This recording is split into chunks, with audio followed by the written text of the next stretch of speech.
Hello friends, welcome to enjoy and love in a wheel. आज हम बात करेंगे क्लब फंड्स के बारे में। अक्सर देखा गया है कि कई क्लब्स में क्लब फंड्स के बारे में क्लैरिटी नहीं होती है। मैं जो भी बताने जा रही हूँ ये सिर्फ गाइडलाइंस है और आपको आपकी क्लब में होने वाली मिसअंडरस्टैंडिंग से बचने में ये मदद करेंगी। पहले तो हम ये समझेंगे कि क्लब्स की फ़ंड होते क्या हैं।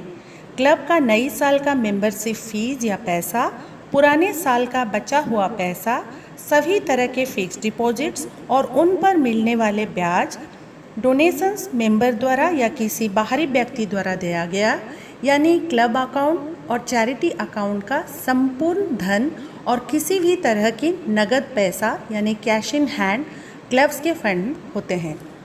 जैसे हम पहले भी जाना है, क्लब के दो अकाउंट्स होने चाहिए, एक तो क्लब अकाउंट और एक चैरिटी अकाउंट। क्लब अकाउंट को हम एडमिन अकाउंट भी कह सकते हैं। जो भी पैसा आता है उससे संबंधित अकाउंट में ही जमा करना चाहिए। मतलब मेंबरशिप फीस, क्लब अकाउंट्स का एफडीज का ब्याज यानी इंटरेस्ट और क्लब अकाउंट का भी ब्याज यानी इंटरेस्ट, ये सब क्लब अकाउंट का ही हिस्सा है।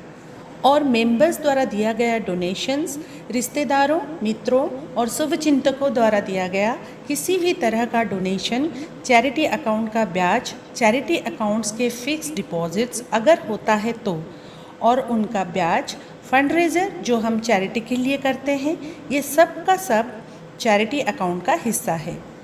हमें एक बात नहीं भूलनी चाहिए कि क्लब अकाउंट से पैसा चैरिटी अकाउंट में ट्रांसफ़र किया जा सकता है, परंतु चैरिटी अकाउंट का पैसा क्लब अकाउंट में ट्रांसफ़र नहीं किया जा सकता और ना ही एडमिन एक्सपेंस के लिए उपयोग में लाया जा सकता है।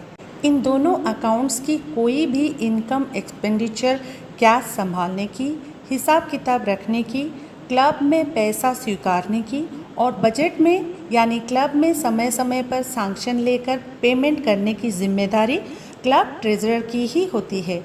वो क्लब अकाउंट और चैरिटी अकाउंट दोनों ही बिना प्रेसिडेंट या सेक्रेटरी के सिग्नेचर के ऑपरेट नहीं कर सकती, पर फर्स्ट सिग्नेटरी होने के नाते उससे जवाबदेही, जिम्मेवारी और पारदर्शिता का विशेष ध्यान रखना पड़ता है। मेंबर्स को भी ध्यान रखना है कि वे समय पर पेमेंट ट्रेजरर को ही करें और दिए गए पैसे की रसीद ट्रेजरर से ज़रूर प्राप्त करें। जब खर्च की बात आती है तो क्लब का budget incoming treasurer, outgoing treasurer, incoming president, outgoing president सभी के सहयोग से बनता है। बजट सैंक्शन किया जाना चाहिए और जो भी खर्च बजट में सैंक्शन हो चुका है उसका पेमेंट समय आने पर ट्रेजरर कर सकती है।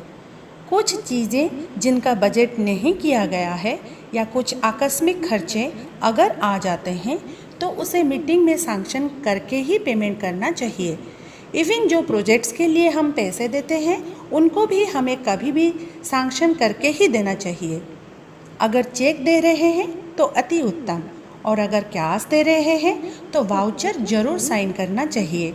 वाउचर प्रूफ होता है पेमेंट देने और लेने वाले के हस्ताक्षर के साथ। और एक बात, क्लब में क्लेम फॉर्म ज़रूर रखें। कोई भी मेंबर अगर कुछ खर्च करते हैं तो उनको क्लेम फॉर्म में फिलअप करके ट्रेजरर को देना चाहिए क्लेम करने के लिए। ध्यान रहे, जमा खर्च संभालना ट्रेजरर की जिम्मेदारी है, परंतु वो क्लब की पैसों की सिर्फ संरक्षक है, मालकिन नहीं। वैसे तो मालकिन तो कोई भी नहीं होती है। आपसी सामंजस्य से क्लब के फंड्स का नियोजन किया जाता है। ये सभी बात ध्यान में रखकर आप लोग क्लब की फंड्स का सही नियोजन कर सकते हैं और अपना पूरा साल सुखद और सरल बना सकते हैं। धन्यवाद।